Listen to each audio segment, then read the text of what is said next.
김진의 돌직구쇼에 오신 여러분 반갑습니다. 김진입니다. 저는 오늘도 저희 돌직구쇼 오픈 스튜디오 앞에 나왔습니다. 문재인 정부 때 사드의 전자파 수치를 수차례 측정하고도 국민들에게 숨겼다는 의혹이 제기됐습니다. 여권에서는 지난 정부 당시 전자파 수치가 생각보다 낮으니까 국민들에게 쉬쉬했던 건 아니냐라는 의혹을 제기했습니다. 잠시 후에 이야기 나눠보겠습니다. 저는 비가 오나 눈이 오나 매일 아침 이곳에서 여러분을 기다리겠습니다. 김진의 돌직구쇼 지금 라이브로 시작합니다. 잠깐만요.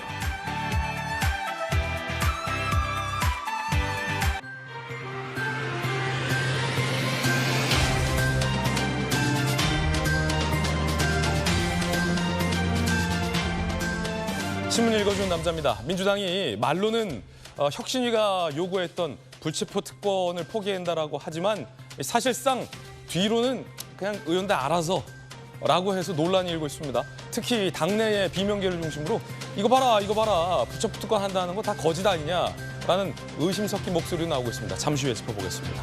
오늘 조간신문 4가지 키워드 준비되어 있습니다. 함께 보시죠. 먼저 첫 번째 키워드부터 공개하겠습니다. 첫 번째 키워드는 바로 물가. 동아일보 이면 기사 함께 보시죠. 아니 라면 원재료 값은 내렸는데 왜 라면 값은 왜 안 내리냐, 오르기만 하고 라는 국민들 원성이 있었죠. 정부 압박도 있었습니다. 결국 라면값 5% 인하하기로 결정을 했다라고 하는데 그만큼 많이 내린 건 아닙니다. 찔끔 내렸습니다. 편의점, 캔맥주 등은 줄 인상이 예고됐습니다. 농심과 삼양이 내달부터 5% 내리기로 했는데 그래도 라면값 내린 건 13년 만에 처음이라고 합니다.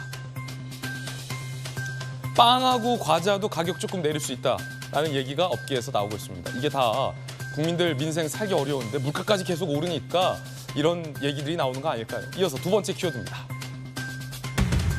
두 번째 키워드는 확보. 조선일보 사면 기사인데요. 어떤 기사인지 함께 보시죠. 북한이 얼마 전에 발사 실패한 로켓 2단 발사체 우리가 통으로 수거했는데 엔진에 연료를 보내는 장치를 분석해봤더니 러시아 부품이 다수 발견됐다는 분석 기사입니다. 북한의 ICBM 터보 펌프를 우리 군이 추가로 확보했습니다. 열어봤더니 러시아 기술이더라. 북한의 기술력이라는 수준이 사실상은 그렇게 위협적이지 않은 건 아니냐라는 관측도 나오고 있는 대목입니다. 이 터보 펌프를 잘 분석해보면 북한이 왜 실패했는지 원인도 우리가 분석할 수 있다고 합니다. 북한에겐 비밀. 이어서 다음 키워드입니다. 세 번째 키워드는 이겁니다. 만. 꽉 찰 만인데 한국경제 이면 기사 함께 보시죠. 오늘부터 만 나이가 적용됩니다. 간단합니다. 생일이 지나셨습니까? 여러분 안 지나셨습니까? 생일 아직 안 지났으면 지금 나이에서 2살 깎으면 되고요. 2살 어려지시는 거예요. 생일이 지났으면 안타깝지만 그래도 뭐 1살 어려지시는 겁니다. 축하드립니다. 하지만 복잡한 연금, 입대, 취학, 나이는 기존 그대로라고 합니다. 한동안 좀 헷갈리시겠지만 그래도 어려지셨습니다. 자, 이어서 다음 키워드입니다. 네 번째 키워드 함께 보시죠. 임박. 한겨레신문 오면 기사인데요. 일본의 오염수 방류가 임박했다. 기시다 4일 IAEA 총장 만난 뒤 결정할 것으로 보인다라는 기사가 나왔습니다. IAEA의 최종 보고서는 4일에 공개됩니다. 자, 중요한 건 이 과학적으로 접근하는 데 있을 겁니다. 과학은 미신과 괴담을 이겨야겠죠. 지금까지 신문 읽어주는 남자였습니다.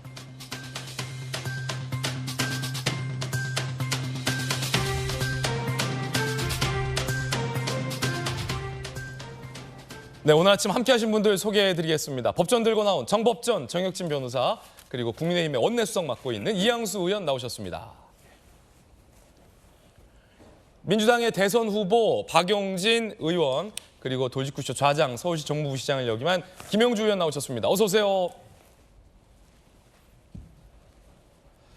자, 첫 번째 이야기는 정치권에서 제기된 의혹인데요. 지난 정부죠. 문재인 정부 때 사드의 전자파 수치를 수차례 측정하고 국민들에게 정작 쉬쉬했다는 의혹이 제기됐습니다. 여권에서는 그 이유가 인체에 무해한 낮은 수치가 나왔기 때문 아니냐라는 의혹을 제기했습니다. 첫 번째 이야기 지금 시작하겠습니다.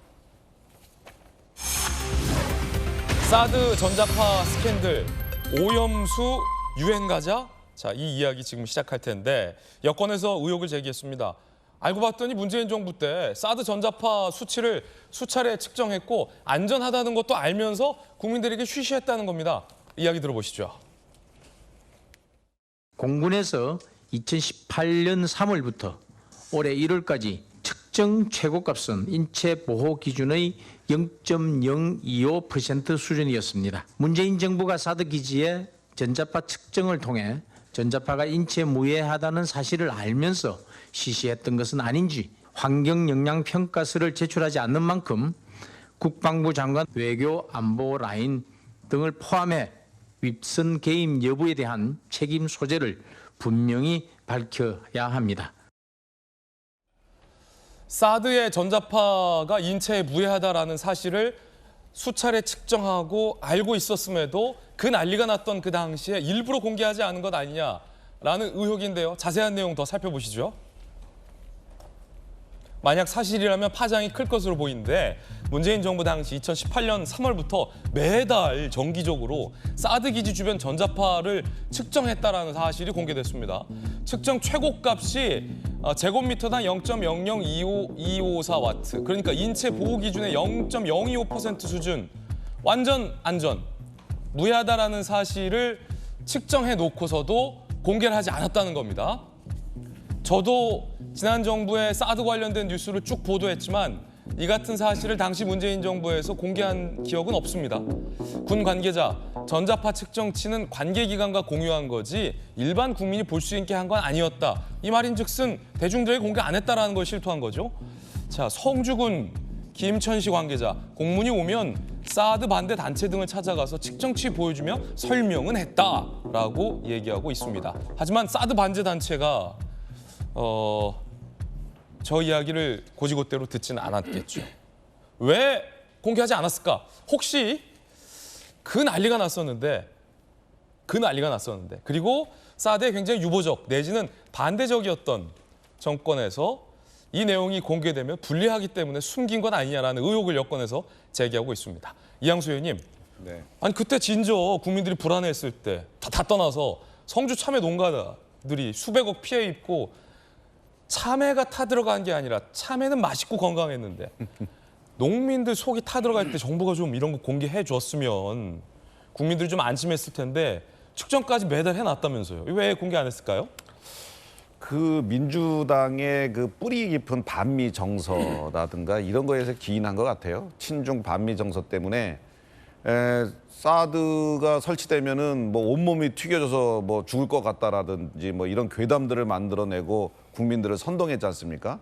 뭐 머리에 이상한 뭐 빨갛고 파랗고 뭐 이상한 머리 그런 거 쓰고서 막 춤추면서 예. 사드가 이제 튀겨지면 사람이 뭐 그런 식으로 변한다는 것을 나타내기 밤이면 밤마다. 네, 박주민 의원. 예, 뭐 박주민 의원, 뭐 표창원 의원, 뭐 여러 사람들이 많은 민주당 의원님들이 가서 정말 이게 설치되면 큰일 날 것처럼 얘기를 했는데 막상 문재인 정부의 정부 하에 국방부, 당시 이제 공군이죠.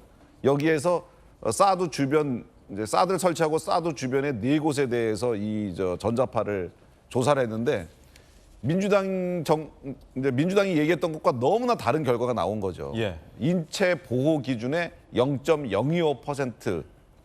그렇다면 인체엔 전혀 무해하다는 이야기지 않습니까? 당연히 성주 참외에도 영향을 전혀 못 미쳤겠죠. 본인들이 막 그렇게 반대하고 사드 괴담 만들고 그런 거 유포하고 그렇게 해놓고 그런 결과가 나오니까 공개하기가 굉장히 부끄러웠겠죠. 자기들이 거짓말한 게 그냥 들통날 테니까.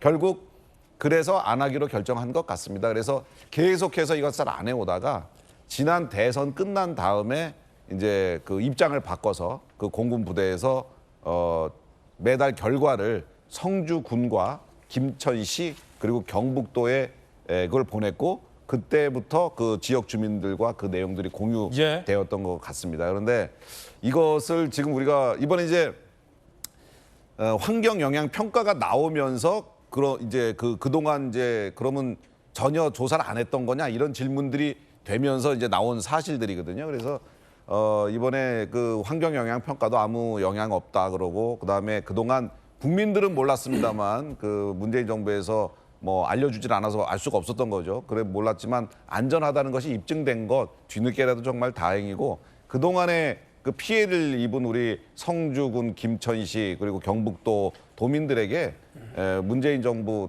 그리고 그 당시에 민주당 의원님들 가서 춤추고 난리쳤던 분들 진심으로 사과하시기 바랍니다. 자, 박주민 의원 같은 경우는 지금 환경평가 결과도 100% 믿을 수는 없다라는 의견을 보이고 있어서 논란이 일고 있는 대목이기도 한데, 자, 오늘의 주제는 문재인 정부에서 사드 전자파를 측정하고 안전한 수치까지 매달 확인했지만 대중들에게 공개하지 않은 국민들에게 쉬쉬한 이유는 무엇일까와 관련된 의혹 제기인데요. 여러분들은 어떻게 생각하십니까?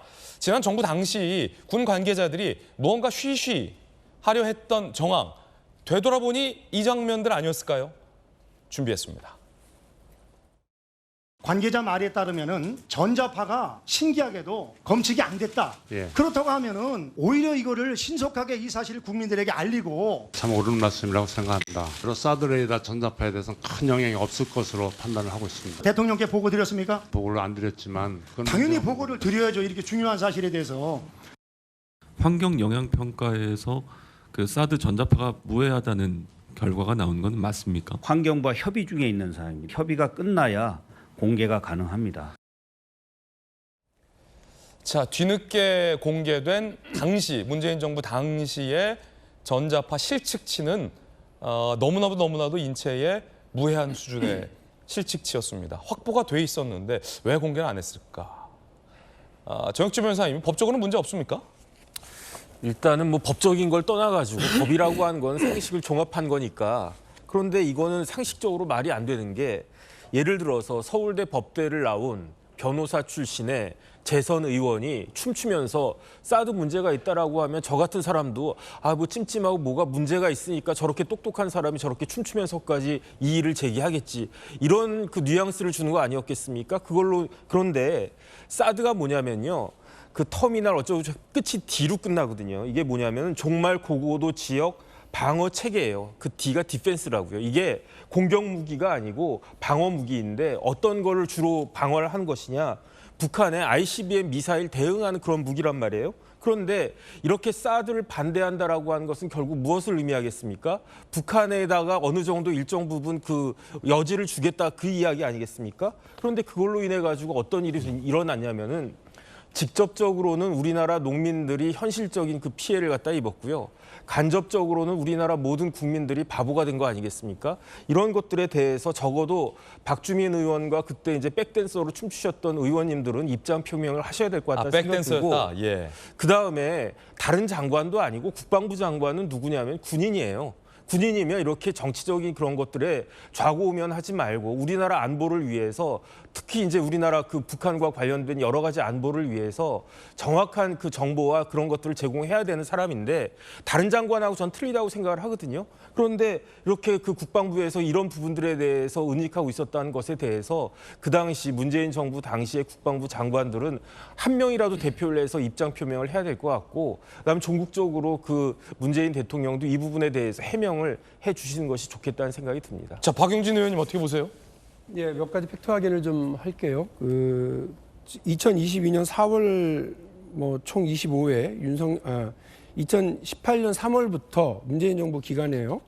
25번을 공군 86 정비창이 이 전자파 관련해서 이제 측정을 했고요. 윤석열 정부 들어서는 총 9회를 지금 이제 했습니다. 그리고 문재인 정부 시절에는 이 결과를 군에서 대구지방환경청에 전달을 했고요. 또 아까 말씀하신 것처럼 대선 직후부터는 김천시, 성주군, 경북도 등의 지방자치단체에도 이제 공유를 했다고 합니다. 그러니까 이거를 쉬쉬하고 감췄다라고 얘기하는 건 맞지 않고, 아까 국방부 대변인이 이야기한 것처럼 환경부와 협의 중이다라고 얘기한 것이 맞는 것 같고요. 그래서 이거를 숨겼다라고 이야기하는 호들갑을 떨 일은 아니다 말씀을 먼저 드립니다. 두 번째로 그 환경 영향 평가의 그 지원 문제와 관련해서 그 협의회를 구성하게 되어 있는데, 이 협의회가 관련 추진 부처, 환경부, 시민단체 및 추천 전문가, 그다음에 주민대표가 들어가야 되는데요.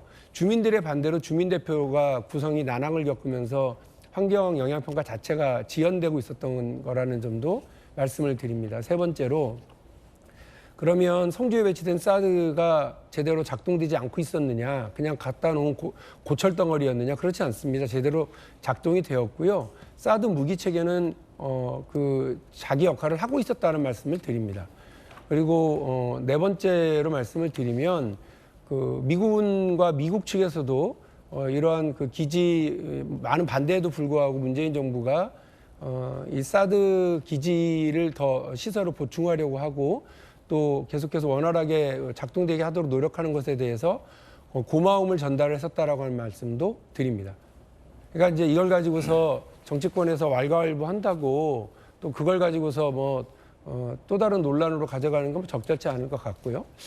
하나 더 말씀을 드리면 이런 논란, 사드 논란은 성주 참여의 논란이 아닙니다. 사드 논란은 중국에 진출해 있었던 우리 기업들, 대표적으로 사드 기지를 제공했었던 롯데가 얼마나 중국 시장에서 제가 알기로는 거의 4조, 5조 이상의 큰 손실을 감내하고 철수해야 됐었다고 하는 걸 국민 여러분들도 잘 알고 계실 겁니다.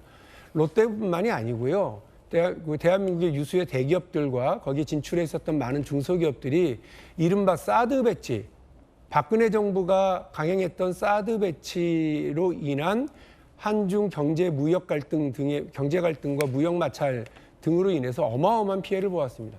그럼 박근혜 정부 관계자들은 그거에 대해서 손해배상하시고 관련 사과를 하시라고 제가 주장을 해야 됩니까? 그게 아니잖아요. 이전 정부에서 했더라도 대한민국 정부가 한 거고 이전 정부가 했었던 일에 대해서 그 나쁜 영향은 최소화시키고 좋은 결과는 잘 계승해서 받아들이는 게 이번 정부가 할 일이지, 이번 정부가 무조건 이전 정부의 탓을 돌리면서 새로운 갈등을 만들고 국가적으로 국제적으로 여러 가지 손해를 더 끼치는 일들을 해야 쓰겠습니까? 정부를 1년 정도 맡아서 운영하고 계셨으면 이제 그만 좀 해요. 이전 정부 탓하고 남 탓하는 거는. 지금 한중 갈등, 한중 무역 갈등, 미국과 중국은 잘 풀어가려고 노력하고 있는데 우리는 그거 어떻게 하고 있습니까? 앞으로 그럼 중국 없이 그냥 우리끼리 잘 손가락 빨고 살 거예요? 그렇게 생각하는 게 아니면 좀 일을 작게 만들고 소일 없이 만들고 이렇게 기술적으로 잘 풀어나갈 준비들을 해야지, 여당에서 이렇게 느닷없이 무슨 이거는 수사해라 해서 나와가지고 예. 사드 문제가 참여의 문제가 아니라 대기업의 수조 그리고 우리 경제 전체에 수십조의 악영향을 미쳤던 일과 관련해서는 다 잊어버리는 그런 소탐대실의 정치를 했어야 되겠습니까? 예. 제가 드리는 말씀입니다. 자, 박용진 의원의 반박 의견도 전해드렸습니다. 한 가지 좀 정정하면 사드는 임시 배치였습니다. 그래서 사드가 가동될 수 있는 풀 레인지 범위의 정상 가동은 아니었다라는 말씀 정정드리겠습니다. 김용주 의원님, 네. 당시에 민주당의 2016년 박주민, 소병훈, 김홍걸, 김한정 의원 등의 의원들이 사드 반대 촛불 집회에 가서 부른 노래가 반면 반마다라는 노래였습니다. 전자파가 싫어 내 몸이 튀겨질 것 같아 라는 노래였고 당시 추미애 대표도 사드에 반대한다. 그러니까 민주당은 사드에 대해서 굉장히 부정적인 입장이었던 것은 팩트예요. 근데 여권에서는 이런 의혹 제기하더라고요. 문재인 정부에서 부동산 잡을 때 부동산 집값이 문재인 정부 부동산 정책 이후에 안정화됐다라는 통계 수치를 제시했는데 그게 조작이었다라는 의혹이 제기됐잖아요. 그러니까 집값 통계 수치는 제깍 공개하면서 왜 사드 전자파 수치는 쉬쉬했냐. 여권 일각에서 이런 의혹 제기하는데 어떻게 보세요? 우선은 이제 아까 전혁진 변호사가 잘못 짚은 부분이 하나 있어요. 그 당시에 국방부 장관의 태도에 대해서 문제 삼았는데 오히려 그 당시에는 정반대였어요. 송영무 국방부 장관이 정확하게 사드 전혀 전자파 문제 없다. 그리고 이지스함에 있는 레이저보다 62배나 적다. 정확하게 솔직한 답변을 했습니다. 지금 우리가 문제 삼는 것은 그럼에도 불구하고 국방부는 밝혀줄 수 없다. 이것이 문제예요. 그러니까 대통령과 대통령실의 압박에 의해서 국방부가 이미 장관이 얘기한 것조차도 확인하지 못한 이유가 뭐냐. 그것의 의도에 대한 얘기입니다. 그러면 뭔가 윗선의 지시 내지 눈치. 그 지점이 핵심이라는 거죠. 오히려 장관이 밝히지 않은 게 아니라 그 당시에 장관이 너무 솔직하게 사드 영향 전혀 없다. 레이저 이지스함 레이드보다 62배나 적다. 이미 밝혔어요, 사실은. 그게 2017년 9월 달 국방위원회입니다. 그럼 사실은 그런 부분에서 만약에 노무현 대통령이었다면 야, 사드 전자파 갖고 니네들 그러지 마라. 그렇게 얘기했을 거예요. 그냥 다 공개해라. 예. 이미 없는 거 알면서 왜 그렇게 난리냐. 지금 이 부분은 그런 걸 다 알고 있으면서 실제로 정치권의 요구에 대해서, 민주당의 요구에 대해서 캄다운 시키지 않았다. 자꾸 의혹 부풀리로 갔다. 지나와서 보니까 뭐 이재명 대표 얘기 안 돼서 다행입니다. 이런 얘기를 언제까지 할 거냐의 문제입니다. 당시 이재명 대표도 사드에 대해서 반대한다는 입장 냈었죠. 그러니까요. 그래 그런 부분은 다만 우리가 뭐 정치 안보적인 측면에서 MD의 체제에서 사드가 성주에 배치하는 것이 미국의 전 세계 전략 안에 포획돼서 한중 관계가 나빠진다. 이해할 수 있어요. 그 사드 배치에 신중해야 된다. 그것까지 오케이. 다만 사실 근거 없는 것을 가지고 난리를 피우는 것에 대한 문제입니다. 그것이 지금 오늘날 지금 후쿠시마 말하자면 오염수 문제를 대하는 우리의 태도에 대한 반성이 있어야 된다. 그게 핵심이에요. 그래서 더 솔직하게 하고 더 국민들을 설득할 수 있는 방향이 뭔가 답을 찾아가는 과정이어야 된다. 이렇게 봐야 될 것 같습니다. 2017년 당시 성남시장 당시 이재명 대표는 사드가 전자파 인체에 치명적 영향을 준다라는 입장을 또 밝히기도 했었습니다. 당시 이제 민주당의 기류가 사드의 전자파는 인체에 영향을 미친다라는 분명한 이제 기류가 있어서 혹시 이것이 당시 문재인 정부가 이런 수치를 제각제각 공개하지 않았던 근본적인 이유가 아니냐라는 논란이 지금 여야 간에 제기되고 있습니다. 물론 당시 문재인 정부 청와대에 있었던 윤건영 의원은 이렇게 반박했습니다. 반박 입장 소개해드리면 자, 법과 절차를 어겨가면서 꼼수를 써서 환경영향평가를 사실상 무시하라는 말이냐. 애꿎은 전임 정부 트집 잡기는 그만하라. 전 정부 탓 그만하라. 라고 반박을 했습니다. 여러분 어떻게 생각하십니까? 이 논란 며칠 더 갈 것 같은데요. 국민들의 판단도 궁금해집니다. 그 가운데 이제 이게 다 후쿠시마 오염수 방류를 두고 여야의 인식 차이가 상당히 크고 국민들의 우려가 높아진 상황에서 소환된 이슈들인데요. 민주당에서는 특정 국가가 아닌 UN 국제사회 차원에서 논의를 하자라며 상임위를 단독 처리했습니다. 한번 얘기 들어보시죠. 일본 정부의 전례가 없는 원전 오염수 해양 방출은 미래 세대까지 그 영향이 이어질 것이므로 신중한 결정이 필요하다. 이는 특정 국가만의 문제가 아닌 국제사회의 문제로 유엔을 비롯한 국제사회 차원의 논의가 필요하다. 유엔 등 국제사회에서 긴급하고 중요한 의제로 후쿠시마 오염수 방출 논의가 다져질 수 있도록 결의안을 발의할 예정입니다. 우리 정부가 국제사회의 책임 있는 일원으로서 모든 외교적 노력을 다할 것을 촉구한다. 긴급 동의를 받아갖고 기습적으로 우리 현안 문제 하다가 이제 또 넣었단 말이에요. 이게 전부 정상적이 아니에요. 꼭 이것을 민주당에서 하겠다면 이거 단독으로 성명 발표하세요. 야당이 협의라는 것이 어디 있어요?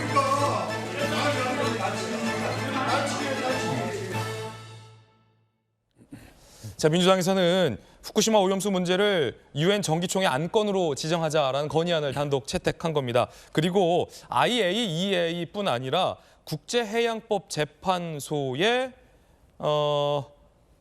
판단을 한번 받아보자라는 주장도 민주당에서 나오고 있는데요. 이에 대한 여당의 반박입니다. IAEA도 유엔 산하 독립기구, 국제해양법 재판소도 유엔 협약으로 설립된 독립사법기구다. IAEA는 못 믿으면서 유엔 안건으로 올리겠다는 발상 자체가 코미디다라고 비판을 했습니다. 외교부도 한마디 했는데요. 이게 과학적인 검증과 판단에 도움이 되지 않는다라는 우려를 냈습니다. 외교부의 우려 들어보시죠. 외교부로서는 IAEA를 포함한 국제사회의 공동 노력은 물론이고 우리나라 자체의 안정성 평가 노력을 아무런 과학적인 근거도 제시하지 않은 채 도외시하는 이러한 그 조치에 대해서는 객관적인 검증과 판단에 도움이 되지 않는다고 보고 있습니다. 객관적으로 검증하고 판단하는데 도움이 안 된다.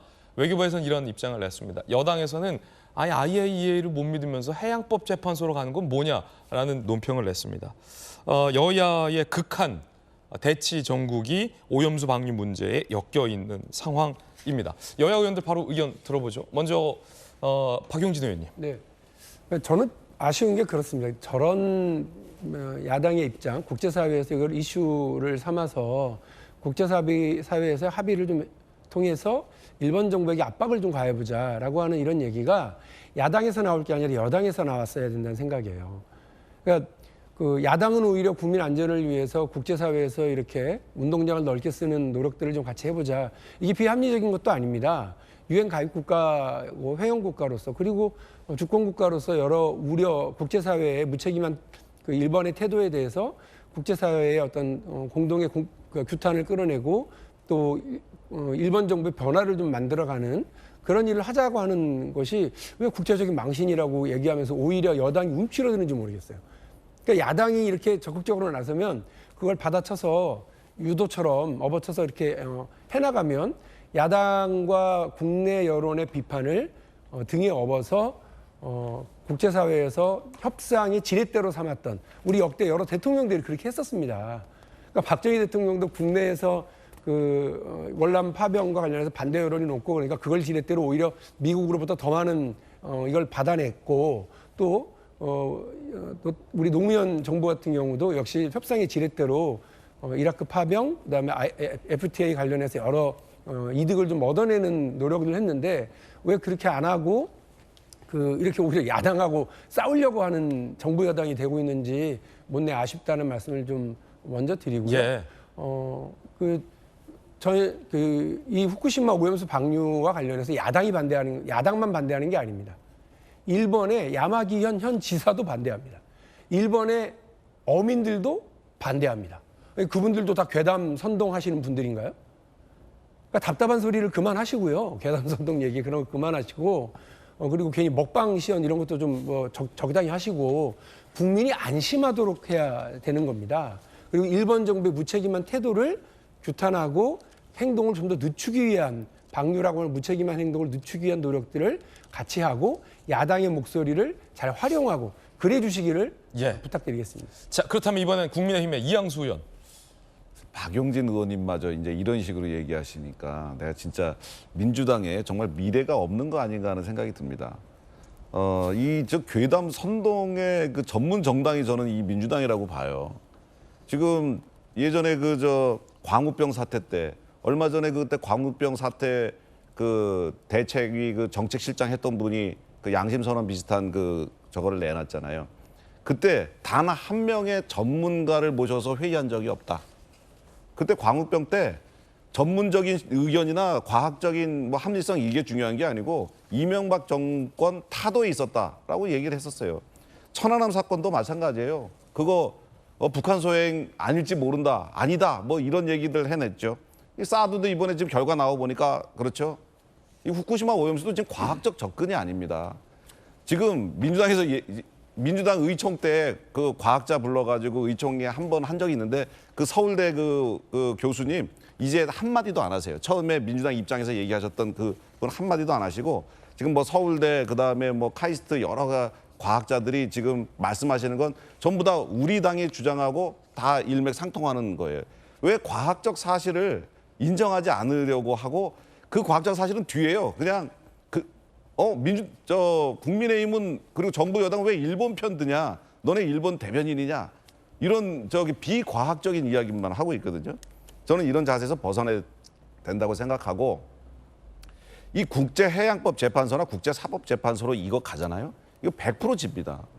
우리가 얼마 전에 후쿠시마 주변 8개 현에 대한 농수산물을 수입 금지하는 거 우리가 이제 했잖아요. 일본이 이거를 국제사법재판 제소를 했어요. 1심에서 우리가 패소했어요. 왜냐? 후쿠시마 그쪽 건 위험하다. 우리가 이렇게 주장하니까 우리가 패소했어요. 그래서 2심 때는 우리가 위험하다는 얘기를 하나도 안 하고 후쿠시마 앞바다의 그 상태와 우리 바다의 상태가 다르다. 거기는 원전이 한번 원전이 한번 이렇게 방류가 됐던 것이고 우리는 안 됐기 때문에 우리가 안심할 수 있도록 우리가 더 늦춰야 된다. 그래서 위험하다는 얘기를 하면은 패소를 하고 위험하지 한 게 아니고 다른 거다. 다른 바다다 하니까 우리가 이겼거든요. 마찬가지입니다. 지금 그 국제사법재판소나 국제 그 해양법 재판소나 다 마찬가지로 우리가 일본이 방류하는 이번에 그 방류 그 오염수가 국제 기준에 안 맞는 것을 우리가 증명을 해야 되는데 IAEA에서 전 세계 11개국에서 과학자들을 데려다가 거기에서 검증을 했는데 그게 IAEA 기준에 맞는 거로 나오면 우리가 무조건 지는 거예요. 그러면은 우리가 더 이상 뭐 더 주장하는 것도 국제사회에서 아무도 힘을 못 얻습니다. 태평양 도서국에서 많이들 반대한다 그러는데 민주당에서는 IAEA도 좀 불신하는 듯한 기류도 있던데. 그러니까 메시지 팩트 확인에서 밀리니까 이제 메신저를 공격합니다. IAEA는 원전을 진흥하는 기구지 원전을 뭐 조사하고 뭐 감독하는 기관이 아니다 이렇게 얘기를 하는데 전 세계 11개국에서 파견된 과학자들이 IAEA 직원이 아닙니다. 각 나라에서 자국의 이익과 자국의 안전을 위해서 IAEA로 간 거예요. IAEA에서도 자기네 가면 사람들이 못 믿을지 모르니까 전 영향 받는 나라들 부른 거예요. 그렇게 해서 그 사람들이 담합을 해갖고 그러면 거짓말로 결과를 내놓나요? 이게 국제사회에서 지금 민주당의 이 얘기를 이게 유엔으로 가져간다는데 정말 국제적 망신이에요. 국가적인 창피입니다. 합리적이고 과학적이고 이론 좀 적당한 걸 가져가야 되는데 지금 파푸아 뉴기니아라든지 그다음에 그 태평양에 있는 여러 나라들 미크로네시아 이런 데에서는 일본의 입장에 찬성을 표시했어요. 왜냐하면 자기네들이 봤더니 국제 기준 아래로 낮춰서 방류한다 그러니까 했어요. 피지만 야 그렇게 안전하면 일본 땅에다가 묻어라 이렇게 얘기했고 그리고 전 세계에서 원전이 있는 나라들이 원전 오염수를 배출하기 때문에 물론 기준 이하로 우리가 만약에 그런 거를 아예 앞으로 삼중소를 배출 안 할 수 있는 자신이 있으면 일본한테 그렇게 요구해도 되는데 우리는 하면서 일본 하지 말라? 해양법 재판소, 사법재판소 가면 다 지게 돼 있어요. 그런 한도 그 내에서 우리가 최대한 일본에게 안전하게 해라. 절차 똑바로 해라. 우리가 감시하겠다. 지금이라도 7월 4일쯤 IAEA에서 결과 발표한다는데 그것이 안전하지 않다고 나온다면 우리는 당장에 반대합니다. 알겠습니다. 자, 일단 IAEA 객관적인 과학적인 검증 보고서를 좀 보자라는 입장이고 민주당 일각에서는 IAEA도 믿을 수 있느냐라는 불신의 목소리도 있습니다. 그 가운데 앞서 언급하셨던 광우병 사태의 최전선에 시위 최전선에 있었던 대한연대의 민경우 대표가 반성을 했습니다. 어떤 반성을 했는지 함께 보시죠. 그러면서 후쿠시마 국면도 지적했는데 당시 광우병 시위 준비할 때 광우병이 팩트인지 회의한 적 한 번도 없었다. 정권 퇴진만 논의했었다. 후쿠시마 오염수도 광우병 괴담과 판박이다라며 민경우 대한연대 대표가 이야기를 했습니다. 그때도 광우병 미국산 소고기를 먹으면 사람이 광우병 감염될 수 있다라며 얼마나 많은 시위대가 우리 사회에 이슈가 됐었는지 그리고 특정 언론도 거기에 부합하는 무책임한 보도를 해서 논란이 된 바 있었죠. 이 논란 가운데 민주당의 위성곤 의원이 광우병에 수십만 명이 감염됐었다라고 TV 방송에서 주장을 했다가 사실이 아닌 것으로 드러나는 일도 있었습니다.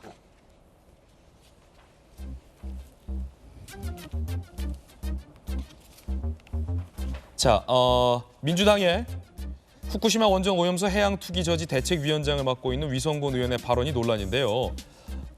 광우병에 감염된 사람의 수가 수십만 명이 된다라고 한 방송에서 생방송에서 주장을 했습니다.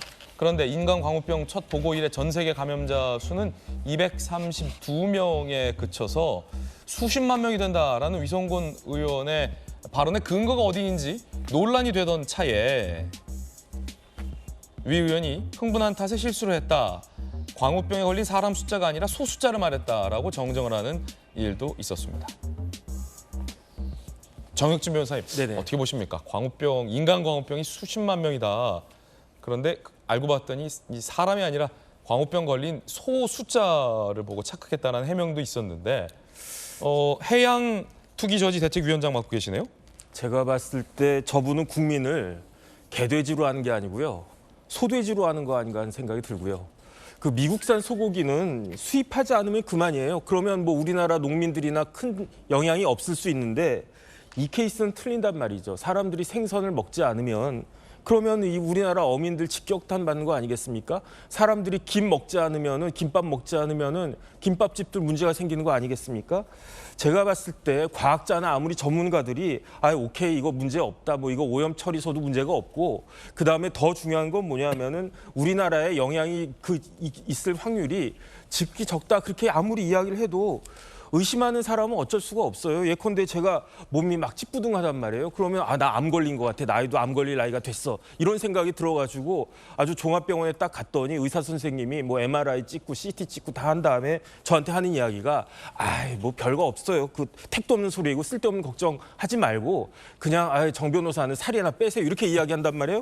근데 제가 암만 생각해도 의사가 아무리 그렇게 이야기해도 제 느낌으로는 암에 걸린 것 같아. 그래서 제가 스스로 암이다 그러면 저는 진짜 없던 암도 생긴단 말이에요. 근데 그렇게 제가 암에 걸린다 그럼 제 책임이잖아요. 제가 의심하고 제가 비과학적으로 의사 선생님 말씀 안 믿고 그래가지고 저한테 불행이 닥쳤으니까 그거는 뭐 제가 뭐라고 할 수가 없는 건데 반대로 어떤 사람 보고 너는 암이야. 아무리 의사 선생님이 뭐라고 그래도 너는 암이야. 너는 암에 걸릴 거야. 그러면은 자꾸 그 이야기를 들으면 그 사람한테 암이 발병할 가능성이 훨씬 높아지는 거 아니겠습니까? 그렇게 해가지고 아주 불행한 사태가 벌어지면 그렇게 자꾸 그 세뇌시키고 욕하는 게 아니라 그런 나쁜 이야기를 한 사람은 정말 나쁜 사람 아니겠습니까? 그러니까 과학적으로 문제를 갖다 풀어야지 이거를 정치적으로 하는 건 문제가 말이 안 되는 것 같고 민주당 입장에선 이렇게 후쿠시마 오염 처리수가 찜찜하다라고 생각이 되면 생명기가 적혀져 있는 돌덩이를 후쿠시마 바다에다가 던져가지고 그 문제를 갖다가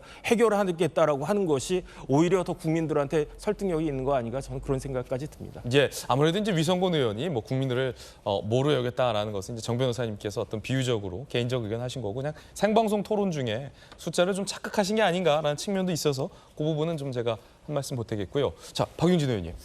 뭐 말씀하신 것처럼 위성권 의원이 뭐 사람 숫자와 소 숫자를 헷갈릴 수 있는 거 아니냐 이 말씀을 드리고요. 근데 사실 사람하고 소 숫자 헷갈리기는 쉽지는 않아요. 0이라고 얘기했더라고요. 소는 2로 얘기할 텐데. 어쨌든 뭐 그 이후에라도 정정했으니까 다행인데요. 그 다들 지금 뭐 광우병 괴담 이렇게들 얘기를 많이 하십니다. 그러나 우리 사회가 과학적 데이터가 충분하게 쌓이지 않으면 나머지는 다 사실은 예측 범위에 들어가 있는 것들이거든요. 제가 괴담 하나 소개할까요? 황소개구리 괴담 기억나세요? 황소개구리 우리 사회에 들어왔을 때 큰일 났다. 저게 뱀도 잡아먹고 뭐도 잡아먹고 다 잡아먹는다. 환경에 어마어마한 영향을 끼칠 거다라고 그리고 한 10년 지나서 보니 큰 영향이 없는 거예요. 그 황소개구리 막 잡았는데 저도 잡고. 엄청 잡았죠. 유해동물이라고 해서 많이 잡아서 그런 거 아닐까요? 오히려 그런 난리까지 있었고 황소개구리 몇 마리를 잡아오면 군 단위에서 포상금을 주거나 이랬었던 것도 기억을 합니다. 그런데요, 대한민국의 환경에 제대로 이제 그 적응을 못한 결과 적응이 돼서 오히려 추운 겨울을 나지 못한다는 거 아니었어요? 그러니까 그러면서 오히려 황소개구리가 이 괴담의 희생물 된 거 아니냐 이런 일이 있었습니다. 여러분 제가 드리고 싶은 말씀은 그겁니다. 다들 과학 얘기하는데요. 그 과학의 어떤 데이터가 제대로 쌓이고 해야 됩니다. 일본은 오는 7월 초에 방류한다고 합니다. 그때 끝? 아닙니다. 앞으로 30년 동안 지속적으로 방류 계획이 있습니다. 그러면 흔히 말하는 그 알프스라고 하는 그 여과기, 작동을 하고 있는 그 여과기는 30년 동안 무사할 거냐? 그것을 관리하는 일본 정부의 계획은 분명하냐? 이것을 관리하는 일본 정부의 책임과 과학적인 데이터 분석을 우리 정부가 앞으로 30년 동안 지속적으로 할 수 있을 것이냐라고 하는 문제가 더 되게 중요하다고 저는 생각을 합니다. 괴담이다 아니다 이런 문제를 가지고서 야당과 맞서 싸우려고 하지 마시고요. 야당은 국민들은 황소개구리도 불안해했던 사람들입니다. 우리 국민들은. 그런데 또 여러 가지 당연히 걱정하고 우려할 수 있는 사안들과 관련해서 국민들이 얘기하는 걸 괴담에 논란하고 있다 이렇게 얘기하는 무책임한 정부가 되지 마시라 그 말씀 드리고 싶고요. 제가 그 국회 정무위원회에서 국무조정실장에게도 그 관련한 다짐을 말씀을 드렸습니다만 앞으로 30년 동안 방류하려고 하는 일본의 이 무모한 계획을 어떻게 늦출 것이고 또 30년 동안 이 계획에 따른 방류를 어떻게 안전하게 잘 감시하고 측정할 수 있을 것인지 한국 정부가 그런 준비를 하고 있는 것이 더 중요하다라는 말씀을 예. 드렸었는데 오늘 다시 한번 우리 시청자분들에게도 드립니다. 예. 자, 사드부터 광우병, 후쿠시마 오염수 논란까지 짚어봤습니다. 이번엔 저희가 준비한 다음 순서입니다. 뜨거운 소식 3가지 엄선했습니다. 첫 번째 소식의 주인공은 누굴까요? 바로 공개하겠습니다. 자, 문재인 전 대통령이 논란의 중심에 섰습니다. 호국보훈의 달입니다. 6월은. 그리고 올해는 6.25 전쟁 발발 73주년입니다. 그런데 문재인 전 대통령이 책방을 운영하고 있죠. 6.25 전쟁 발발 73주년을 즈음한 올해를 맞아 문 전 대통령이 소개한 책 한 권이 정치권에서 뜨거운 논란이 되고 있습니다. 어떤 책을 소개했길래? 자, 바로 1950년 미중 전쟁이라는 책을 소개했는데 이 책이 논란이 되고 있습니다. 6.25 전쟁은 국제전이었음을 보여준다라며 대한민국의 숙명 같은 지정학적 조건이다라고 평가를 내렸습니다. 6.25 전쟁이 북한의 야욕으로 적화 통일 야욕으로 인한 이 대한민국의 을 공격한 전쟁이라는 본질이라는 측면보다도 미국과 중국이 대리전을 벌였다. 그것이 대한민국의 숙명 같은 일이었다라는 관점이 상당히 지금 논란이 되고 있습니다. 6.25 전쟁에서 나라를 지키기 위해서 숨진 선열에 대한 추모의 메시지는 없었다라는 점도 부수적으로 논란이 되고 있습니다. 여당에선 즉각 공격했습니다. 비판을 했는데요. 이철규 사무총장 이야기 들어보시죠. 마치 6.25 전쟁을 미국과 중국의 대리전인 것처럼 왜곡하고 있는 것입니다. 6.25 전쟁을 항미 원조 전쟁이라고 칭하는 중국의 시선을 그대로 답습하려는 것입니까? 적을 적이라고 부르지 못하고 남침을 남침이라 이야기하지 못하는 문재인 전 대통령이 진정 대한민국의 대통령이었던 사실이 너무나도 부끄럽습니다.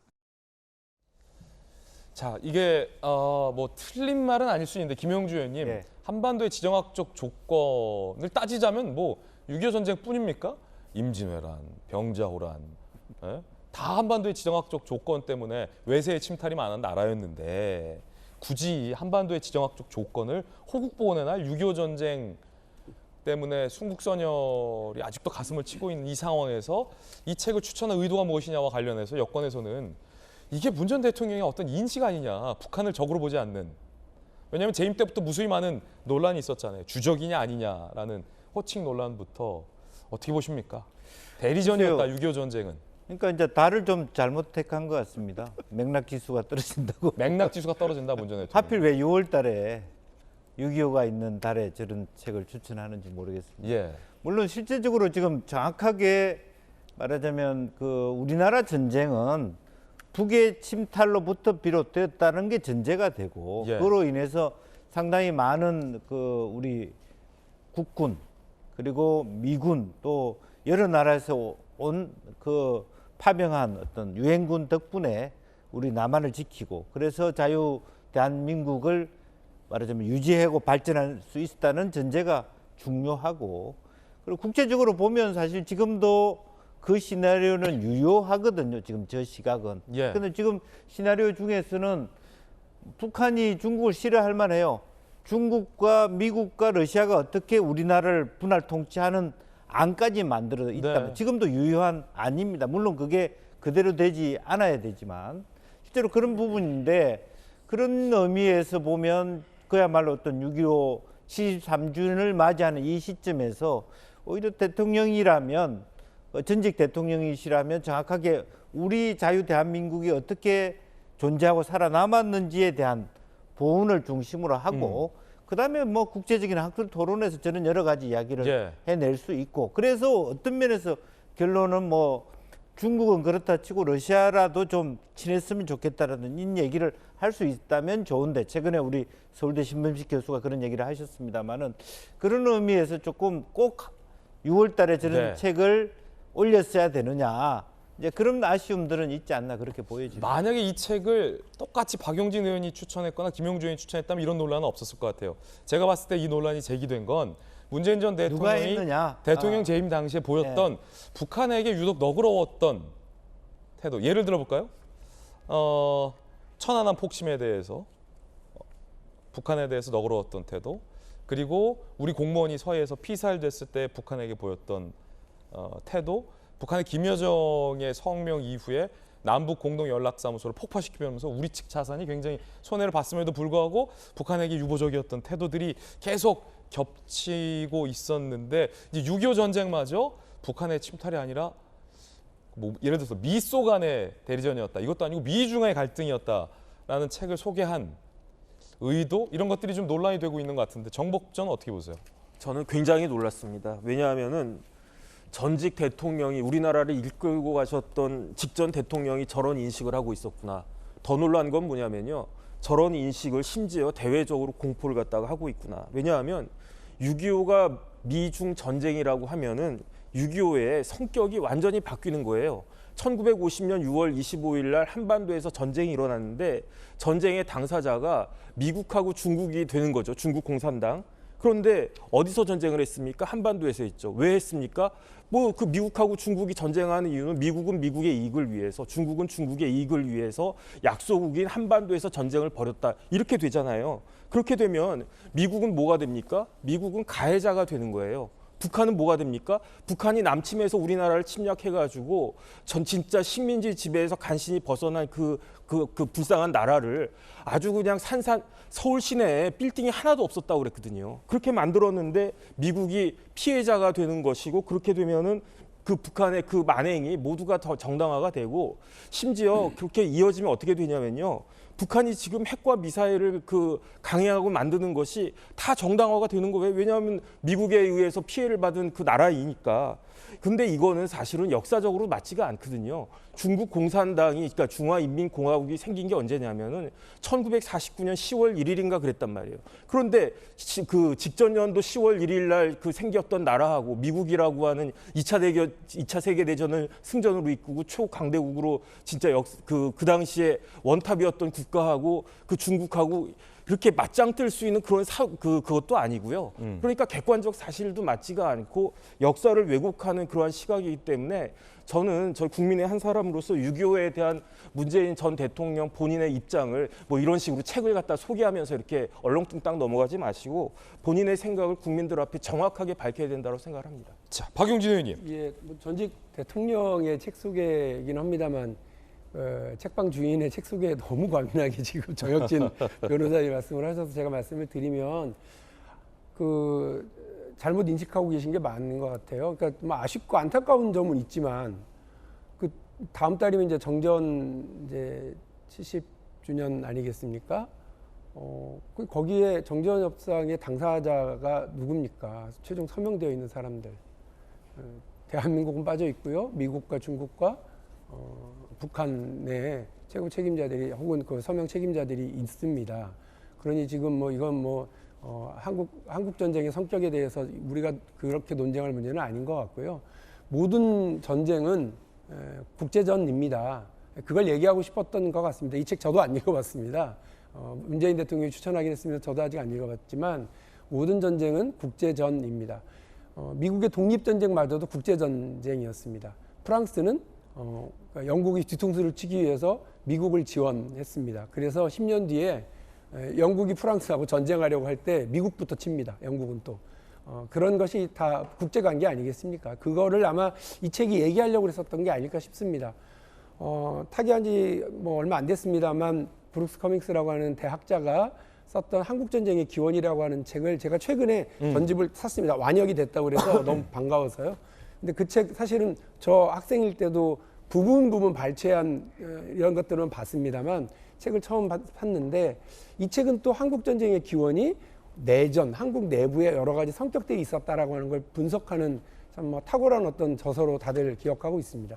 그러니까 한국전쟁은 6.25는 우리 내부의 모순 또 국제적인 갈등 관계 이런 것들이 다 겹쳐져 있는데 아까 문재인 대통령 소개에서도 한국전쟁이 국제전쟁의 어떤 국제전쟁의 성격도 있다라고 하는 부분을 강조했던 게 아닐까라고 이런 생각이 들고요. 책을 읽읍시다. 책을 읽고 그리고 이 책뿐만 아니라 많은 책을 읽어서 우리 다양한 의견, 다양한 주장들을 서로 다 이해하고 공유하는 그런 시간들이 많이 되었으면 좋겠습니다. 이 논란의 본질은 좀 더 한 발짝 더 이제 깊게 들어가 보자면 6.25 전쟁이 발발된 이후에 전쟁 종기로 가면 이 국제전 양상을 띠게 되고 전쟁이 끝난 이후에는 대리전 양상의 갈등 구도가 되죠. 그래서 냉전 시대의 어떤 고스란한 구도를 한반도에서 재현하게 되는데 전쟁의 원인을 규명하는 쪽 입장에서 보면 이거는 이후에 비화된 국제전 양상이고 전쟁의 분명한 근본적인 원인은 중국이나 미국의 견제가 아니라 북한의 김일성이 남한을 침탈해야겠다라는 야욕으로 소련을 찾아가서 군사를 지원해달라고 애걸복걸하는 그 장면에서부터 사실 전쟁의 근원적인 원인은 기여하는데 혹시 문 전 대통령의 이 같은 의도가 북한의 책임을 무언가 좀 미화하려는 것, 미화는 아니고 북한의 책임을 좀 쓱 덮으려는 거 아니냐라는 논란이 지금 정치권에서 일고 있거든요. 자, 그러자 여당의 윤희석 의원은 이렇게 비판했습니다. 임진왜란은 그럼 외중전쟁이냐. 학폭을 입시 탓하며 빠져나가는 가해자의 궤변 같다. 윤희석, 6.25에도 북한 바라기만 하는 전직 대통령이 개탄스럽다. 여권에서는 그러니까 이런 의심이 있어서 이런 비판들이 나오고 있어요. 그런가 하면 이건 좀 결이 다른 또 논란인데 검찰 출신의 경찰제도발전위원회 위원장이 문재인 전 대통령은 간첩이다라고 얘기해서 논란이 일고 있습니다.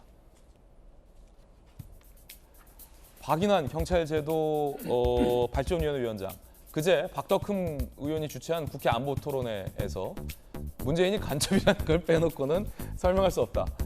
문재인 간첩설, 국정원 대공수사권 경찰 이관에 대해서 사실은 국정원의 대공수사권도 경찰로 이관됐죠. 그 이유는 문재인이 간첩이라서 라는 주장을 경찰제도발전위원회 위원장이 했습니다. 자, 최근 간첩단 사건 나오는데 문재인의 비호 아니면 불가능한 일이다 라며 국민 70%가 문재인 전 대통령이 간첩이라는 걸 모른다라고 주장했습니다. 그러자 오늘 나와 계신 박용진 의원이 한마디 했습니다. 자, 문재인이 간첩이면 당시 검찰총장으로 임명된 윤석열은 검찰 하수인이냐라고 또 했고 이재명 대표는 역사 퇴행이다라고 얘기했습니다. 자, 김용주 의원님, 이게 이제 문 전 대통령의 북한관, 안보관은 무수히 많은 논란이 돼 있는데 그것과 문재인은 또 간첩이다. 이건 또 좀 다른 얘기잖아요. 저는 참 좀 색다른 것이 색다르다. 경찰을 저렇게 무시한 사람이 경찰제도발전위원장으로 앉아 있다는. 그럼 경찰은 간첩을 잡을 수 있는 역량이 하나도 안 된다는 얘기 아니에요. 대통령께서 그동안에 경찰대를 없애겠다. 경찰 조직화에 대해서 굉장히 불신을 가지는 부분도 아마 저분하고 친해서 그런가? 그런 생각마저도 저분은 검찰 출신 아닙니까? 예.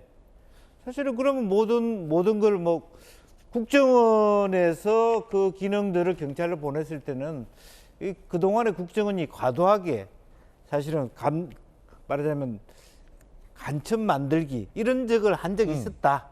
국내 정치에 개입했다. 그런 것을 통해서 정치적으로 보복을 하거나 탄압을 했다. 이런 부분을 더 이상 그 국정원이 그런 오명을 쓰기 싫다. 이런 의지와 같은 거거든요. 국내 정치적으로. 다만 말씀하신 대로 검찰 간첩 잡는 걸 좀 더 강화해야죠.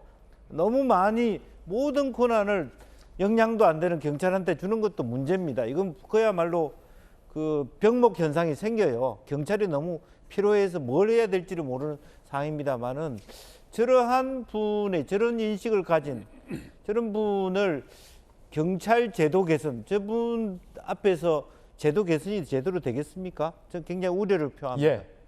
박 의원님. 우파 급발진. 급발진 사고죠, 급발진 사고. 그러니까 그 문재인 대통령을 향한 그리고 혹은 한국의 이제 진보 진영 혹은 민주당을 향한 비판 중에 이제 색깔론이라는 게 있습니다. 근데 그것도요, 이제 적당히 작작하셔야지. 갑자기 이렇게 급발진해버려서 대형 사고를 친 거죠.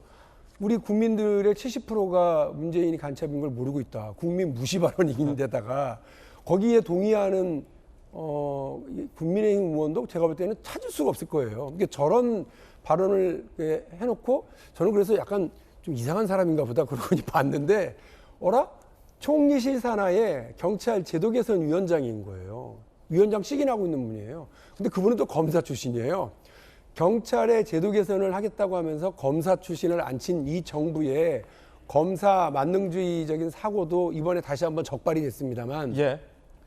뭐 좀 마음에 안 들면 무조건 간첩이다라고 해야 되는 이제 우파 급발진 사고가 또 지금 발생을 했다고 생각이 듭니다.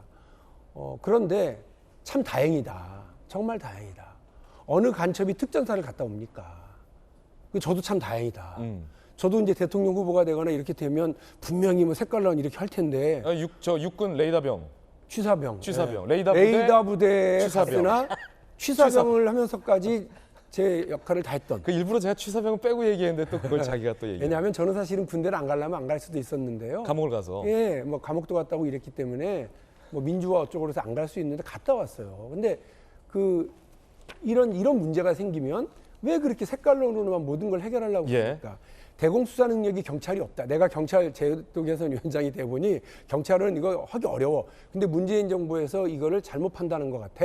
라고 이야기를 하면 될 일을 문재인이 간첩이라 그래. 뭐 이렇게 얘기해 버리면 그 자리에 앉은 사람 몇몇은 박수 쳤을지 모르지만 국민들은 이런 말씀에 동의하지 않습니다. 그러니까 오늘 저는 다시 한번 그 박인환 위원장 바로 해촉해야 된다고 생각하고요.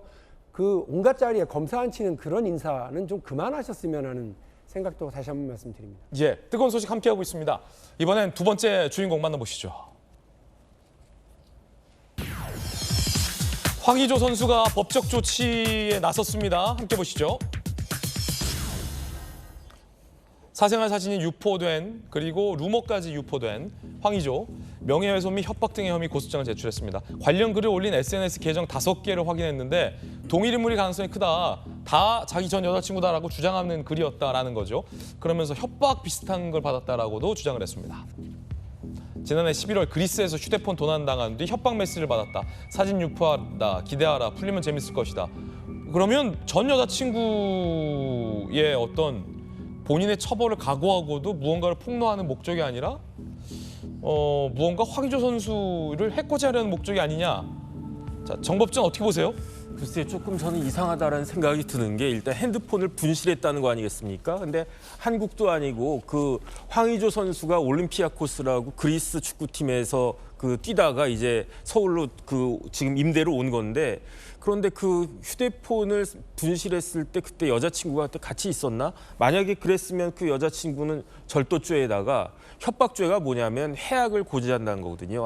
당신과 관련해서 이러이러한 사생활 문제를 뭐 사진 포함해서 내가 이렇게 유출하겠다라고 하고 실제로 행동을 갖다 한 거니까 제가 봤을 때 협박죄도 될 것 같고 가장 중요한 건 역시 정보통신망법의 그 명예훼손죄인데 얼마 전에 그 강용석 변호사나 다 무죄 나오지 않았습니까? 예. 그때 이제 비방의 목적이 없었기 때문인데 이때는 비방의 목적까지 다 있기 때문에 그렇기 때문에 아마 형사처벌을 원한다라고 하면 문제는 충분히 될 것 같은데 어찌됐든지 간에 둘이 뭐 어떤 관계였는지는 모르지만 이런 일까지 벌어진 것에 대해서 참 유감스럽다. 뭐 개인적으로는 황의조 선수가 아주 골잡이로서 스트라이커로서 능력이 있는 그런 선수로 제가 알고 있었는데 좀 안타까운 마음도 듭니다. 예. 뜨거운 소식입니다. 이번엔 세 번째 주인공 만나보시죠. 많은 분들이 그래서 이 친구 어떻게 됐을까 궁금해하실 것 같아서 준비했습니다. 얼마 전이었죠. 광진구 어린이대공원을 탈출했던 얼룩말 세로에게 여자친구 코코가 생겼다고 합니다. 영상으로 만나보시죠.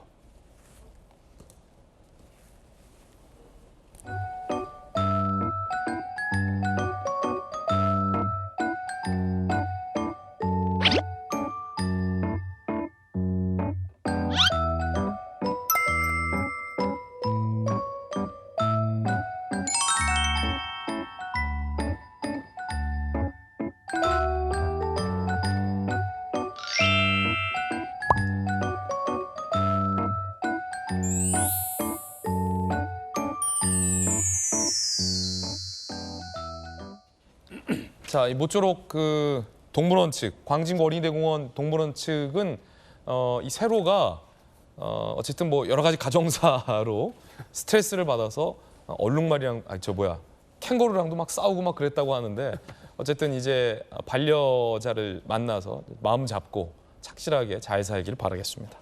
이번엔 저희가 준비한 다음 이야기입니다. 주제 공개하죠. 불체포 포기 잡음. 혁신위에서 의원 전원 불체포 포기 서약을 하라라고 요구를 했는데 의원들 사이에서 상당한 반발이 나왔습니다. 검찰 앞잡이냐 뭐 이런 얘기까지 나왔고 지도부가 애매한 입장을 취했다는 논란이 일고 있습니다. 불체포 포기 혁신안 반쪽 낸 민주당. 여당에선 허울만 그럴싸한 맹탄 혁신이 앞으로 어떤 혁신이 가능하겠냐. 너나 가라 하와이 외칠 거면 혁신이 뭐라 만들었냐라고 비판을 하고 있습니다.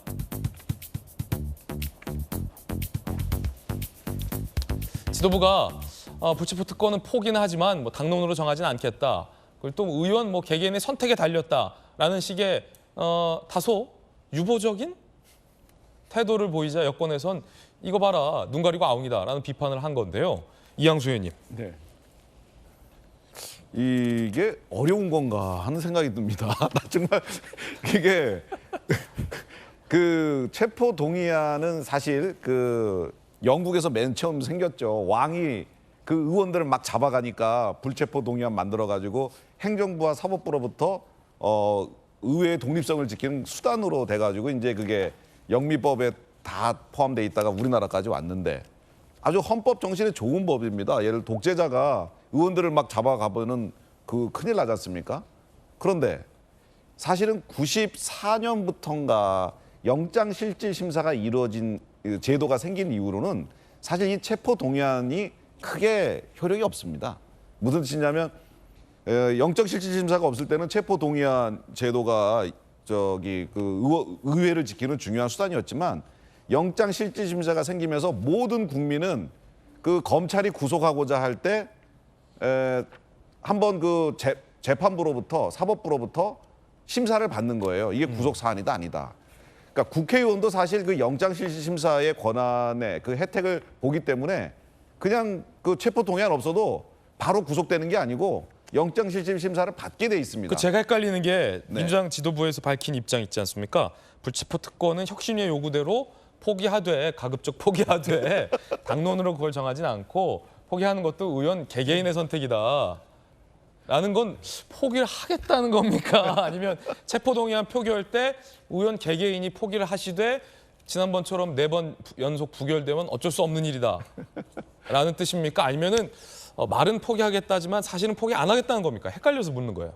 그러니까 제가 보기에는 하고 싶은 생각이 전혀 없는 겁니다. 아, 포기 안 하겠다는 거다? 네, 혁신위원장으로 김은경 혁신위원장을 앉혀놓고 그러면 그 혁신위원장 뭐가 돼요? 그 이제 그만둬야죠. 그분이 막 계속 무슨 힘이 있어서 이걸 더 하겠습니까?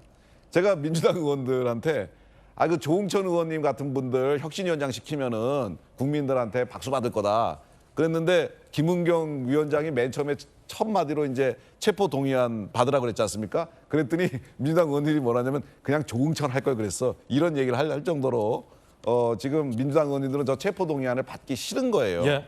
그런데 체포 동의안 제도를 포기하셔도 영장실질심사를 받기 때문에 사법부에 가서 본인의 구속 여부를 판단받기 때문에 그렇죠. 그렇게 하시면 됩니다. 왜 국민들보다 더 한 단계 더 특권을 가지시려고 하냐. 그러니까 사실 지금 이제 헌법에 지금 이게 있어서 그런데 이제 다음 총선 끝나고 개헌 논의가 있을 때는 이 체포 동의안 헌법에서 빼야 됩니다. 그런데 지금이라도 지금 그 민주당에서 이거를 체포동의안 포기를 선언해 주셨으면 좋겠는데 왜 제가 안 하냐 그러면 이재명 대표 때문인 것 같아요. 이재명 대표에 대한 수사 상황이 좀 더 진행되고 다른 재판 일정들이 끝나면 그 재판 판결 과정에서 이재명 대표와 관련 있는 것들이 드러나게 되면 이재명 대표에 대한 체포동의안이 넘어올 것 같으니까 그러시는 것 같아요. 그래서 저는 그리고 그럼 아예 안 받을 거면 우리를 못 받는다 그러고 당당하게 얘기하시면 차라리 이게 나을 것 같습니다. 예. 이재명 대표가 왜냐하면 불체포 특권을 포기하겠다라고 선언을 했는데 당 대변인이 애매한 입장을 설명했잖아요. 그건 당 대표 것만이고 다른 의원에 대해서는 아니다.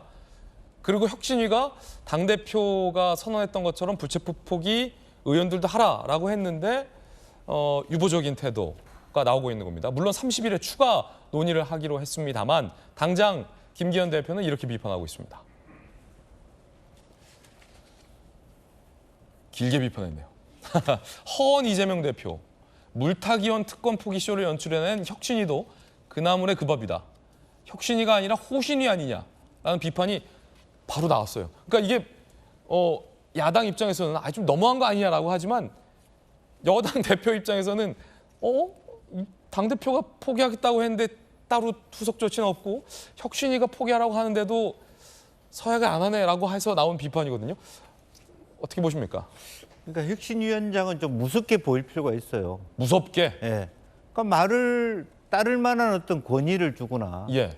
그래야 되는데 국회의원들이 다 혁신위원장의 말에 대해서 그냥 민둥민둥하고 뭐 대충 안 해도 되는가 보다.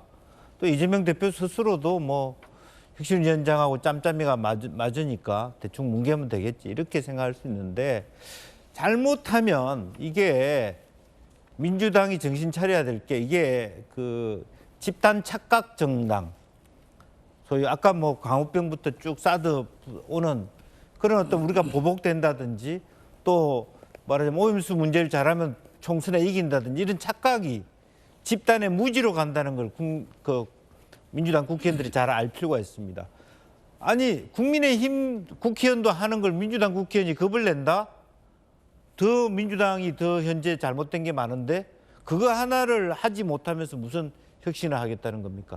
냉정하게 지금부터라도 국민의힘보다 이미 늦었어요. 다 불체포 특권 100% 포기 선언을 해도 국민의힘보다 늦었습니다. 근데 지금이라도 그거라도 해놔야지 그다음에 국민들이 그래? 그다음에 뭘 할 건가? 보기라도 하죠. 이제는 끝났습니다. 김은경 뭐 이름을 어떻게 하든 간에 김은경 혁신위는 이 상태에서 저 말하자면 뭐 불체포 특권에 대한 이 정도의 말하자면 지리멸렬한 모습을 보이면 이미 박차고 나가야 돼요.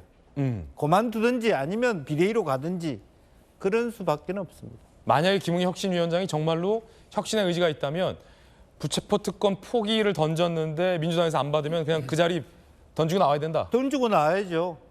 그래서 이걸 다 안 하면 나 안 하겠다고. 그럼 뭐 왜 내한테 이런 자리를 주고 이름만 그럴듯하게 김은경이라고 얘기하냐. 그렇게 얘기하죠. 그런 정도의 그 결기가 없으면 안 해야 되고 처음부터 저는 이재명 대표의 측근으로 이루어지는 저 혁신위가 제대로 할 일이 없다. 그렇게 이미 운명이 부정적인 측면으로 출발했기 때문에 더군다나 더 세게 나오지 않으면 더 할 게 뭐 있습니까? 민주당 일각에서는 불체포 특권은 한국, 일본, 독일 모두 다 행사하고 있는 헌법적 권한이다라는 주장도 뒤늦게 나오고 있는데 일각에서는 그런데 정말 그럴까요?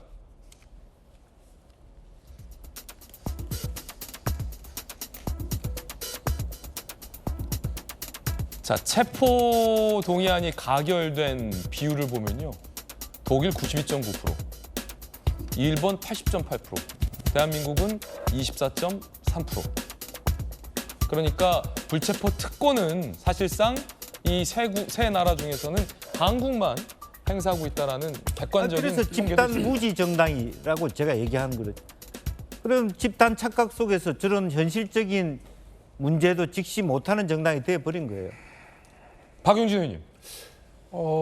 저는 사실 좀 아쉽게 생각을 하는데 전폭 수용 이 내자만 얘기했었어야 되는 것 아닌가. 전폭 수용한다. 네, 전폭 수용만 발표했으면 될 일을 왜 저렇게 자신 없는 모습을 국민들한테 보일까 이런 아쉬움이 좀 들고요. 지금 이 제도에 문제가 있어요. 그러니까 아까 저는 이항수 의원님 말씀에 전적으로 공감하고 1997년 윤관 대법원장 시절에 영장실질심사 제도가 도입된 이후부터는 본인이 포기하지 않으면 영장실질심사를 통해서 자기를 수사해서 꼭 처벌해야지 하는 수사기관의 입장 말고 자기의 입장을 변명할 수 있는 한 차례 기회가 더 주어지고요. 그렇게 되면 얘기 들어보니까 용 석연치 않은데 이렇게 되면 영장 기각들이 많이 되기도 합니다. 그러니까 이런 제도가 이미 만들어져서 우리 모든 국민들과 똑같이 국회의원들도 그런 영장실질심사를 통해서 부당한 사법부의 부당한 권력의 이런 인신구속과 체포행위를 저지할 수 있는 하나의 방어막이 생겼는데 이 방탄조끼를 입으로 가기 전에 그거를 투표를 통해서 확인을 한다? 이게 좀 이상한 거예요. 그래서 그거는 그 나중에 개헌 때 없애자는 말씀에 100% 공감하고요. 개헌되기 전까지는 어떻게 할래? 그러면 본인이 자발적으로 나가고 또 이런 그 무조건 30일을 그 임시국회 기간을 잡지 말고 혹시라도 그런 요청이 법무부 쪽에서 오게 되면 일주일 정도는 시간 여유를 좀 열어놓는 임시국회를 잡지 않는 그런 그 시간적인 어떤 배려들을 하도록 하자라고 하는 어떤 정치적 합의를 이루는 것이 불체포 특권 포기 서약의 핵심일 거라고 저는 생각을 합니다. 그 부분을 뭐 적극적으로 민주당도 좀 받아서 도덕적인 민주당, 윤리적인 민주당, 떳떳한 민주당 그렇게 해서 이기는 민주당이 될 수 있기를 기대를 합니다. 당 지도부는 왜 혁신위가 제안한 그리고 당 대표까지 불체포 특권 포기하겠다고 했는 이 와중에 왜 저걸 받지 못할까요? 궁금합니다. 여러분의 생각은 어떠십니까? 좀 지켜보겠습니다. 이어서 다음 주제 공개하겠습니다.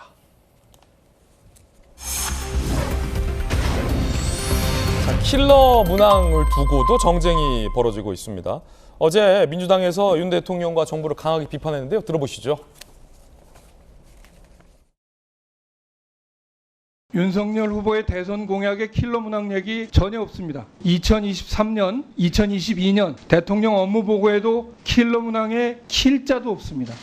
그리고 제가 전반기 후반기 교육위원장을 하면서 국민의힘 의원들께서 수능 문제가 어렵다, 킬러 문항 개선해야 된다 하는 얘기 제가 전혀 들은 일이 없습니다. 갑자기 계시를 받았습니까? 대통령이 교육 전문가 아니지 않습니까? 특히 평가에 대해서 이래라 저래라 말씀하시는 순간 이게 이제 폭탄이 이제 돼버린 거예요. 자, 민주당에서 그렇다고 킬러 문항 출제에 찬성하는 의원들은 따로 없는 것 같습니다. 하지만 킬러 문항이 없으면 어떻게 변별력을 내냐라는 비판들은 하고 있는 상황이죠. 어쨌든 수능이 얼마 안 남은 상황에서 왜 흔드냐라는 게 민주당의 주요 비판의 골자 같습니다. 이에 대해서 국민의힘 의원들은 그럼 민주당은 킬러 문항과 사교육자를 두둔하느냐라고 반박합니다. 들어보시죠. 킬러 문항은 결국 학생들을 사교육 시장으로 끌어내서 고가의 사교육비를 지불하게 만들고 학부모의 등골을 휘게 만드는 구조를 가지고 있습니다. 킬러 문제가 대한민국의 미래를 킬링한다라는 글이 올라와 있을 정도입니다. 대학 입시에 뭔가 큰 변화를 주겠다는 게 아니라 학교에서 배우지 않은 문제를 풀도록 강요하는, 그래서 사교육을 조장하는 그 킬러 문항 자체를 핀셋으로 없애겠다. 자, 여야 간이 정쟁을 하고 있는 가운데 진보 교육감인 조희연 서울교육감이 정부의 킬러 문항 문제 제기에 공감한다라는 인터뷰를 했습니다. 민주당이 정부를 비판하고 있는 가운데 진보 교육감은 민주당과는 또 결이 다른, 정부와 결이 같은 이야기를 꺼내서 많이 보도되고 있는데 킬러 문항 포함된 수능 부작용과 사교육 심각성은 여야 보수 진보 모두 공감하는 문제다라며 정부의 문제인식에 공감을 표했습니다. 야당 역시 대선 공약이었고 킬러 문항 방지법까지 발의했다. 정치적 공방보다 공통 분모로 만들어 머리를 맞대야 한다라며 민주당에 쓴소리를 하기도 했습니다. 정법전. 네네. 그 서울대 나오고 사시 합격하셨지만 킬러 문제는 못 푸시더라고요. 저는 아예 보질 않았어요. 왜냐하면 봤다가 뭐 모르겠으면 저만 이상해질 것 같아가지고. 그다음에 뭐 헤겔 이야기 뭐 쭉 나왔었는데 저희 대학 다닐 땐 헤겔 막스 레닌만 읽었어요. 그런데 이제 헤겔을 이해를 하려면 제가 철학과 교수님한테 수업을 들었는데 독일어를 알아야 된대요. 독일어를 모르면 헤겔을 이해할 수가 없다고 그래가지고 제가 독일어를 배웠었거든요. 그런데 킬러 문제라고 한 게 무엇이냐? 제 나름대로 정의한 것은 문제를 위한 문제 아닌가. 이거는 그 학습 능력, 학생들의 학습 능력과 지적인 능력을 향상시키기 위한 문제가 아니고 그야말로 문제를 위한 문제 아닌가. 그다음에 저는 어떻게 생각하냐면 운동장은 기울어지면 안 되는 거 아니겠습니까? 그러니까 공부하지 못한, 공부를 안 한 게 아니고요. 내가 공부하지 못한 문제가 나오면 안 되는 거잖아요. 근데 내가 공부를 하고 싶었는데 내가 못했는데 다른 애들은 보니까 나중에 알고 보니까 그 문제를 알았단 말이에요. 어떻게 알았어? 학교가 아닌 대치동의 아주 고액 뭐 그런 걸 통해 가지고 알았다. 이러면 운동장이 완전히 기울어진 거 아니겠습니까? 이걸 없애자는 이야기고, 제가 조희연 그 교육감님 간만에 좋은 말씀하셨다라고 생각을 하는데 이런 문제, 이제 이런 킬러 문제들을 없애는 것이 필요하다라는 이야기는 먼저 선제적으로 진보 진영에서 하는 것이 당연한 이야기가 아닌가, 저는 그런 생각이 드는데 지금 오히려 뭐 상황이 거꾸로 되는 것 같아가지고 조금 어리둥절하기까지 합니다. 자, 그 가운데 이 킬러 문항과 같이 킬러 논술 문제를 내면 그 대학도 일종의 페널티를 주겠다라는 교육부 얘기도 나왔습니다. 대학 명단 공개 및 재발 방지 계획서 제출 조치, 제출 시 신입생 정원 10% 감축. 이게 킬러 논술 요것도 보니까 이 대학 입시에서 요 사교육, 논술 전문 사교육 업체를 학습한 아이들만 대응할 수 있는 논술 문제가 몇몇 나온다고 해요, 김영준. 네. 그거에 대한 언급 같아요. 사실 저것도 굉장히 사상적인 문제가 있습니다. 대치동에 주로 그 논술학원의 강사들이 진보 정당에 가입된 사람들이 많아요. 솔직히 얘기하면 이제 그런 부분에 있어서 이제 저런 배경이 있을 수도 있는데 사실 논술이라고 하는 것을 하는 학생들은 이미 서울대를 갈 만한 수준의 학생밖에는 해당이 안 됩니다. 사실은 이제 그런 부분이 있는데 그런 측면도 있는데 예를 들면 저 킬러 문항을 좀 더 정확하게 정의를 했으면 좋겠어요. 어렵다는 게 아니라 실제적으로 변명을 내기 위해서 그동안에 실제적으로 어떤 정답률이 10% 이하가 됐던 문제들을 좀 줄이겠다. 이제 그런 맥락에서 해야 되는데요. 그렇지 않고 무작정 교과서에서만 낸다. 이런 부분들에 대해서 심지어 뭐 전문가들이 봤을 때 30% 응답률인데도 저게 킬러 문제 모른다는 이유로 어렵다고 하면 어떻게 낼 것이냐는 고민이 되기 때문에 조금 더 어떤 그 킬러 문제, 즉 여야의 쟁점을 줄이는 방식이 좀 필요할 것 같고요. 또 하나는 우리나라 수학과의 천재들이 수학 잘하지 않습니까? 미국 가서 굉장히 어려운 문제가 있습니다. 수학을 잘 푸는 사람이 수학과에 갔더니 문제를 어떻게 냈냐? 우리 사회에서 0이 왜 필요한가를 말하시오. 빵점을 맞았다는 거예요. 킬러 문제 중에 킬러 문제입니다. 그 원론을 이해해라는 뜻이기 때문에 단순히 그 문제를 우리 수학과의 석박사 교수들이 풀 수 있는 사람이 몇이나 되겠습니까? 앞으로 4차 산업혁명 시대의 새로운 융복합 사회에 맞는 대학 입시의 문제를 어떻게 만들어 갈 것이냐 하는 중장체대한 그런 논의도 함께 해줬으면 좋겠다는 생각입니다. 예. 자, 그런가 하면 정부가 영유아, 영어 유치원이라고 불리는 영유아의 고액 사교육도 단속하겠다고 밝혔습니다. 들어보시죠. 그동안 사실상 방치되었던 유아 사교육 문제에 대한 조속한 실태 조사를 실시하고 교육청과 협력하여 일부 유아 영어 학원들의 편법 운영을 정상화하고 제도 또한 개선하겠습니다. 영유아 고액 사교육 단속, 특히 이제 불법 영어 유치원인데 유치원이라는 명칭을 지금 영어 유치원들이 쓰면 안 된다. 그렇죠. 불법이라는 거죠. 네. 영어 학원이 맞는데 유치원이라는 간판을 내걸며 실제로 학부모들에게 고액의 교습비를 요구하고 있다는 거죠. 월 평균 175만 원인데 이게 평균치죠. 잘 사는 특정 지역에 있는 유명 브랜드 영어 유치원, 뭐 대학 등록금 못지않은 곳도 많다고 합니다. 그러면서 유치원 간판을 내걸고 온갖 수업을 다 가리키는데 불법이다. 교육부, 월 200만 원 넘는 영어 유치원도 흔하다. 사교육 폭증의 원인 중에 하나다라며 요거 단속하겠다라고 밝혔습니다. 이수석.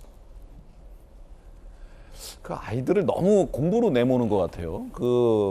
우리 자식이 공부 잘하고 나중에 잘 살았으면 좋겠다. 뭐 이런 부모님들의 욕심을 알겠지만 지나치게 너무 비싸고 그다음에 또 너무 아이들 놀지 못하게 하는 그런 현실이 좀 너무 안타깝고 이거를 이제 정부나 국가가 그런 환경이 되도록 잘 조성을 해야 되겠죠. 일단 뭐 월 200만 원이 넘는 이런 뭐 영어 유치원, 원래 영어 학원인데 유치원이라는 교육기관의 이름을 빌려 쓰는 거 이런 거를 법적으로 좀 제도적으로 막아야 될 것 같고 아이들이 좀 잘 놀고 그럼에도 불구하고 나중에 대학을 졸업했을 때 영어를 누구나 좀 잘 할 수 있는 그런 전체적인 교육 과정의 커리큘럼에 대해서도 좀 저희가 고민을 해야 될 것 같고요. 여야 모두 이 교육 문제에 대해서는 아마 다 한뜻일 겁니다.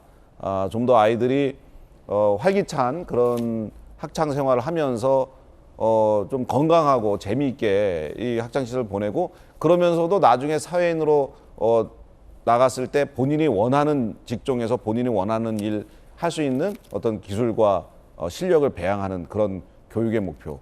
이런 것들을 종합적으로 해서 유치원부터 고등교육까지 좀 저희가 정말로 좀 그 대한민국의 미래를 위해서 심사숙고해야 될 때가 아닌가 생각이 듭니다. 예, 한편으로는 많은 전문가들 중에서는 또 우려도 표현하고 있습니다. 그러니까 사교육을 단속하는 건 좋은데 공교육을 정상화하면서 공교육의 질과 경쟁력을 높이면서 사교육 단속이 동시에 이루어져야지 공교육이 많이 무너져 내렸는데 사교육만 단속한다고 능사는 아니다라는 우려의 목소리도 함께 전달해 드립니다. 오늘 저희가 준비한 소식 모두 다 전해드렸습니다. 저희들은 내일 아침 8시 50분에 더욱더 뜨거운 논쟁, 시원한 돌직구 들고 인사드리겠습니다. 오늘 하루는 분명 어제보다 나을 겁니다. 좋은 하루 되십시오. 고맙습니다.